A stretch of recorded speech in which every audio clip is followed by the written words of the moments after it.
First of all, thanks, Kristen, right for away. joining us for the Celebrate Life Summit.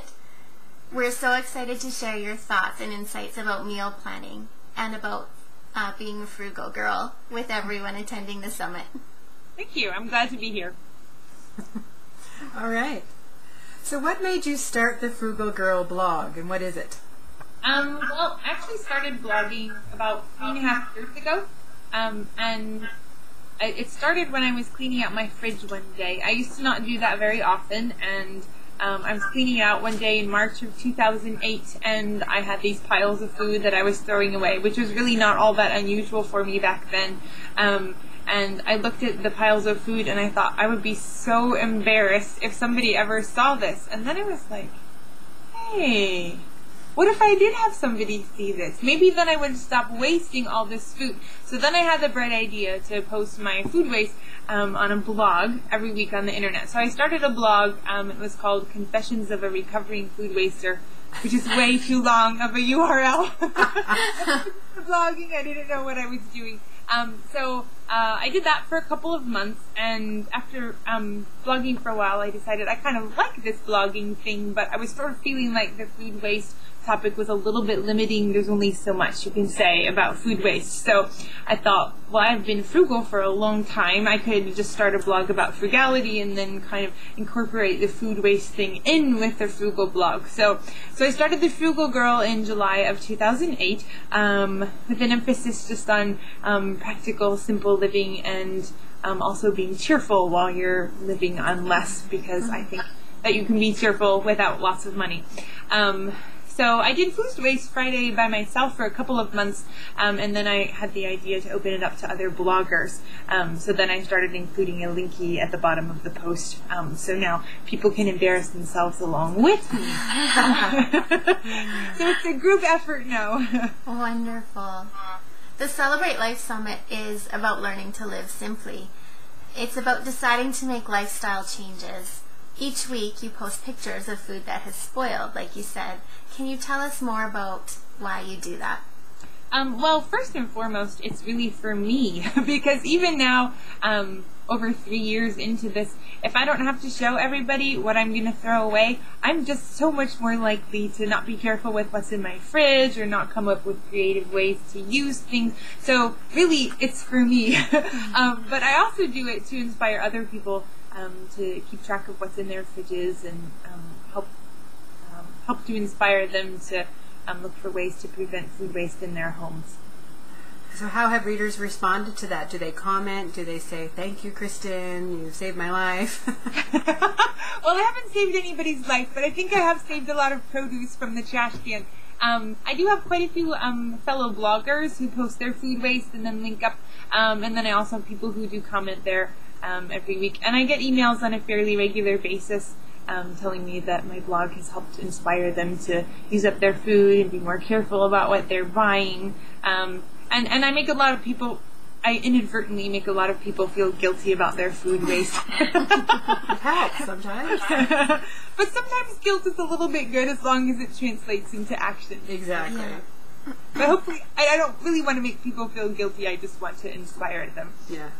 Like, if I can do this, anybody can do this, because I used to waste so much food, and now I waste very little. So Cool. it's possible. Change is possible. Cool. You also email your meal plan and grocery costs to your readers. What kinds of response do you get from that, and how has it affected your family?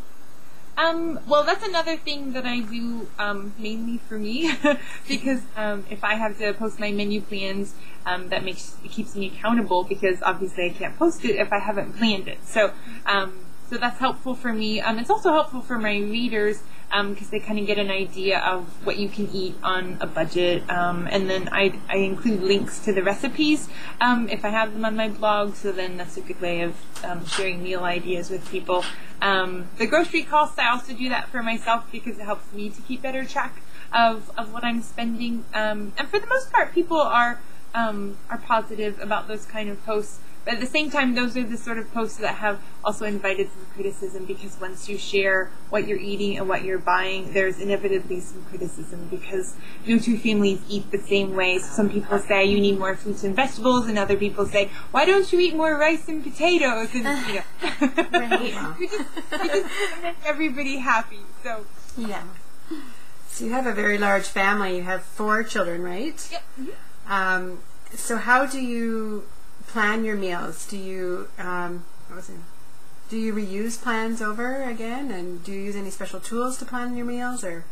Well, I like to keep things really simple, because if I don't keep things simple, then I won't keep doing them. So I just print out a very basic week-long menu. It's a blank menu sheet, and then I just plan my dinner meals mostly, because our lunch and breakfast meals are pretty predictable. We usually have the same list of options for breakfast and lunch. But so I just write down the main dishes that I'm going to make for dinner, and then I think about what side dishes I want to use with those. And when I plan my menu, I try and take an inventory of my fridge and my pantry and my freezer to see if there are things that I need to use up. And I also take a look at what might be on sale that week. If chicken breasts are on a really great sale, I'm not going to put a bunch of pork chops on the menu that week. So that's how I try and keep costs down and also keep food waste down. Cool. And I don't really like menu planning. It doesn't bring me a great deal of joy, but the effects of it are so good. I just keep doing it, even though I don't really love it. Right. How often do you and your family eat out, and do you plan these outings? We don't eat out very often, because for a family of 6, even fast food can get to be astronomically expensive in just a heartbeat. My husband and I do order takeout once a week. Every Saturday night, the kids eat something simple like leftovers or macaroni and cheese, and then they go and watch a movie or something, and my husband and I eat takeout by ourselves. So we budget $20 a week for that. It's just part of our regular budget, and that gives me a break from cooking, and it gives us some time by ourselves without having to hire a babysitter. So it's a nice frugal way to have a little date night on a regular basis. Just trying to get a babysitter and go out to a restaurant every week, it's really expensive. Yeah, exactly. That's a great idea. Awesome. Do you have any tips on healthier eating that you've come across in your travels? How to encourage your kids to eat healthier without them whining about it so much? Well, I think with the kids, the best thing is to start them eating healthy when they're really young, because they really won't know anything different if you start them when they're really young. So another thing that I do is that I don't offer my children other options. For instance, when I've made something for dinner, that's what I've made for dinner. And if you want to eat it, you can eat it. If you don't want to eat it, that's okay too. I never make my children eat things, but if they don't want to eat it, I'm not going to make other things. So they've all gone through fairly picky phases of life, usually around age 3 to 5 or so, where they just choose not to eat what I make, quite a bit of the time. But they've all come out of it, and they all will eat vegetables. They really will eat a wide variety of foods. So starting when they're young, I think is good. And as far as eating healthy on a budget goes, I think that if you try and eat somewhat unprocessed foods, those can usually be healthier and cheaper. Whereas if you're trying to buy something like organic packaged foods, those are going to be really expensive. Organic granola bars are going to be more expensive than eating a bowl of oatmeal. So you try and tend towards less processed foods, that saves money. Raw produce, things like that. What is your food budget? You posted up on the web. What is your weekly budget? Well, right now, I have a budget of $100 a week for the 6 of us, but that's been feeling a little bit tight lately, I think because of the rising food prices.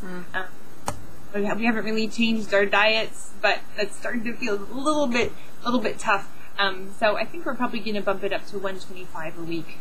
And also our kids are getting older, so they're going to eat more. I'm going to have 4 teenagers in like 5 years, so Wow. pretty sure $125 a week isn't going to cut it then.